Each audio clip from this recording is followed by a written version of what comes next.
Hello everyone, we are back and we are going to be talking in phonics today about vowel sounds. Long vowels, short vowels, and many different kinds of vowel sounds that you use every day in speaking and reading and writing, but that you've probably never thought about in quite the way that we're going to think about them today. So there's a lot of content to talk about today because vowel sounds are so diverse, and even though there's only a few letters that are considered vowels, they make multiple sounds. So let's get started. An overview of today's activities. You should have done readings in Savage, Dow and Bear, and Blevins. But after you watch the screencast today, you have no activities to do along with the screencast. Again, this is a very content-heavy day, so you're going to learn a lot of content that you'll want to stop and take notes on throughout, and there will be a quiz following your screencast. You can go to Moodle and take your quiz, but there won't be any corresponding writing activities to do on Moodle. Instead, we're going to spend lots of time in class doing demonstration activities. I'll do some, you'll do some, and we'll practice what it looks like and sounds like to teach long and short vowels and lots of other vowel sounds. We're going to go ahead and start. Vowels are difficult. They are difficult to learn. They are hard for children to wrap their brains around as they are beginning to be early readers and writers. There are reasons for that, but first we need to know what a vowel is. So a vowel sound is produced when there is no interference in the column of air within the vocal tract. So we talked yesterday about how a consonant sound is made when you interfere somehow with the sound that's coming out of your vocal tract. There is no interference with the vowel. The air escapes freely from the lungs without being impeded, redirected, or blocked. So even though the position of your tongue in your mouth changes, nothing else blocks the flow of air, and so that is what we call a vowel sound. Every syllable, just like we discussed a couple of days ago, every syllable contains a vowel. And even though there are only 5 consistent vowels, and then 2 vowels we'll talk about that are sometimes vowels and sometimes consonants, between those 5 to 7 graphemes or letters, there are 19 phonemes that they make. That is the core reason why vowels are so difficult to learn for children, because there are only 5 to 7 graphemes, but there are 19 sounds that are made and that make vowel sounds. That's tricky, so you can't just look at the letter like you can with a consonant usually and know that there's a primary sound it makes. Vowels change all the time. They're a little sneaky. So as I said, there are 5 main vowels, and then there are 2 letters that we sometimes think of as consonants and sometimes we think of them as vowels. So our 5 primary vowels are A, E, I, O, and U. And we can make those into long vowel sounds. So we're going to talk about those here. The 2 letters that are sometimes consonants and sometimes vowels are W and Y. We often hear about Y. We always say A, E, I, O, U, and sometimes Y. But the letter W is also sometimes a vowel, and we'll talk about when that happens on a couple of slides after this. But let's talk first about long vowels. A vowel is considered long when it says its name. That's what we usually say. So when A is in a word and it says A in the word, like in rate or rain, then we consider that a long vowel because A says its name. For the long E, E, E, and you can see the little line up here, this is how we represent the phoneme for this sound, E with a line above it. In the word keep or key, that is a word that says E, so it says its name. E says its name. Long I would say I, like in night. IGH says I. Or I consonant E, like in the word nice, which I know is hard for you to see, but that says nice. But as you can see, even though there's a consistency in the fact that long vowels always say their name, the spellings of the long vowels vary widely. So you might think initially that teachers might teach long vowels before they teach short vowels, but in reality, because the long vowel sounds are represented by so many different graphemes, teachers often choose to teach short vowel sounds first because at least they're typically consistent in how they are spelled. So long vowels are usually taught after short vowels. When you do teach long vowels, you start with simple one-syllable words in 4 pretty common patterns. So you want to teach closed syllable words. This is usually short vowels, but when you're talking about long syllables, you also want to talk about vowel teams. So right here in the word rain, you see A-I, and that says A. The A and the I are a team. They are 2 vowels working together to make one vowel sound, one long vowel sound. A, N, rain. There are 4 graphemes there, but only 3 phonemes, only 3 sounds, because the A and the I are a team. That's a one-syllable word, and it has a long vowel in it. That's a vowel team working together to make that one sound. You also sometimes want to look for vowel, consonant, silent E words, and that would be, if we could, well, here, we'll look here at rate. Ate. There's a vowel, a consonant, and a silent E. When you're talking about long vowels, a lot of times you hear people talk about the sneaky silent E that comes up at the end of a word, and it changes the sound of the vowel in the word. It makes it say its name.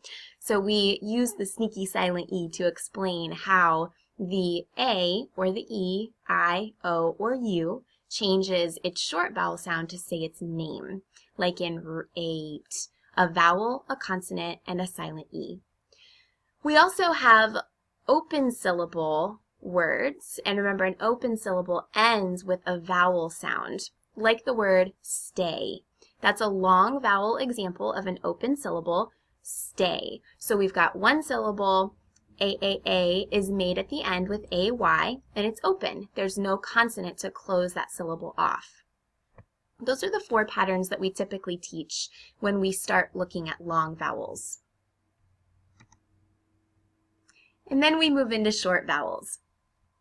As we said, we have A, E, I, O, U, and sometimes Y, and sometimes W. The short A sound is ah, like in cat. Short E is like in pen. I says I, like in sit. O says ah, like in dog. U says like in sun. And then you have our sometimes Y and our sometimes W. This is, in case you've ever wondered this is when Y is considered a vowel. Y is considered a vowel when it is actually there are a lot of reasons, but the first reason is when it's the only letter to represent a vowel in a word or a syllable. So if you look here, cyst or by, there are no other letters there making a sound that is a vowel sound. And so the Y is taking the place of a more commonly understood vowel, and so it is considered a vowel in those words. Another time that Y is considered a vowel is when it represents a short vowel sound, such as in gym, j, I, im, or mi, ith. It's acting like it's a short I. It sometimes also can represent a long vowel sound, like in try, I, it's acting like a long I, and sorry, it's acting like a long E. So the Y kind of sneaks in there and makes the sound of another vowel, of another letter. And it also can be considered a vowel when it's part of something called a diphthong, and we'll talk about diphthongs later in the presentation, but it's when either OY or OI come together, but in this case it's OY, and it says oi, oi, so t, oi, e, and you can hear, if you let yourself do it, toy, that again, there's no interference with that Y as it comes out of the vocal tract. It's not like when you say y, which is the consonant sound for Y. This sounds very different. It's the vowel sound, and there's no blocking of the sound as it comes up through the vocal tract. Toy, so you hear that and it keeps going. That's considered also another time that Y is a vowel instead of a consonant. And then we have W. This is the one we don't often think of. Y we always hear, W we don't hear so much. When a W immediately follows a vowel, it takes on a vowel-like quality, and we consider the W to be acting as a vowel in those cases. So if you look at this word, ow, wow, we don't stop that sound. You don't stop it, you don't impede the sound coming out of your vocal tract, and remember, that's what makes a vowel sound a vowel sound. You're not impeding the sound as it comes out of your vocal tract. You're not stopping it in any way. Wow. It's a little bit open and it acts like a vowel. It sort of glides on through. That is another time where we consider a W to be a vowel, and so we have Y and W acting as vowels in these ways. Let's keep talking about short vowels, and we'll look a little more at what you typically think of when you hear the term short vowels. And we're going to use the idea of onsets and rhymes to decode and chunk these words into families. We'll talk about word families this semester, and we've already started to do that, but that's the rhyme at the end. So you have an onset, that's the initial sound, and then you have the R-I-M-E, that's everything else after the initial sound, after the onset. So I'll talk you through that as we go through these examples, but we'll talk more about this in class when we look at word families. Here are ways that using onsets and rhymes and different patterns of letters we can represent short vowels. One way is through CVC words. Remember, a C represents consonant, V is vowel, C is consonant. So this is a consonant, vowel, consonant, like in cat or dog. And if we break this down as onset or rhyme, we hear k is the onset, at is the rhyme. And when we read it as at, it helps us to chunk the words and be more efficient readers. Instead of going k, at, cat, we can chunk the rhyme and we can be more efficient if we know the AT says at. So we read this k, at, and we read this og, dog. Again, that's more efficient because you're chunking. You start with the onset, you chunk the rest of the rhyme. It's a quicker, more efficient way to read the word.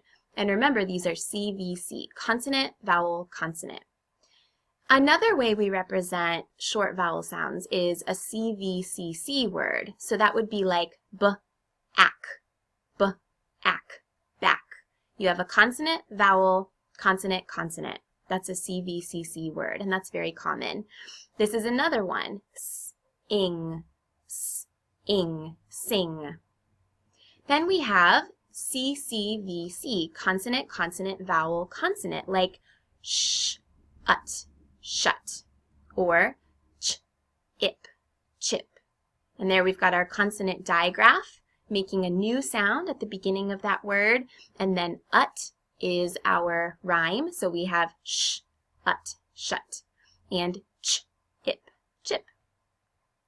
Finally, we have one more way that's pretty common that vowel sounds that are short are represented, and this is a little tricky. Sometimes we have vowel teams that come together, but instead of saying the long vowel sound like you would expect them to, they actually say the short vowel sound, so it gets very tricky. So this word is pull, add, add. It's a short A sound. It doesn't say pull aid, which is actually what kids would initially think it was saying, because typically A and I come together to make a team and they say long A. Just like in ed, head, we would think if we looked at the typical rule for vowels that the E and the A together would say E, but it doesn't. It says eh. So this is a little exception to that long vowel team rule that sometimes two vowels make team and they make a short vowel sound, like in pull, add, plaid, and ed, head. All right, so we've gotten through some of our vowel sounds. I'm going to go ahead and stop the screencast, and in a couple of seconds, I will begin another screencast for you to finish learning about all of the different sounds that vowels can make. So don't forget to continue the screencast in just a moment.